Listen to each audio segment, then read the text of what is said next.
ঈদ মুবারক, ঈদ মুবারক। ঈদের আনন্দ উপভোগ করতে আজই চলে আসুন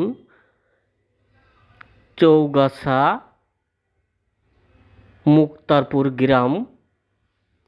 এই নতুন পার্কের এখানে বিশাল আয়োজন করা হয়েছে ঈদের আনন্দ উপভোগ করতে।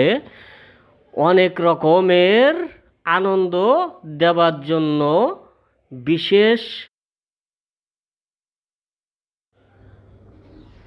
বিশাল ব্যবস্থা করা হয়েছে এখানে। ঈদের আনন্দ উপভোগ করতে আজই চলে আসুন মুক্তারপুর পার্ক। হ্যাঁ, চৌগাছা মুক্তারপুর পার্ক। আপনারা আসবেন, এখানে নাগরদোলনা অনেক কিছুর ব্যবস্থা করা হবে ঈদের আনন্দ উপভোগ করতে।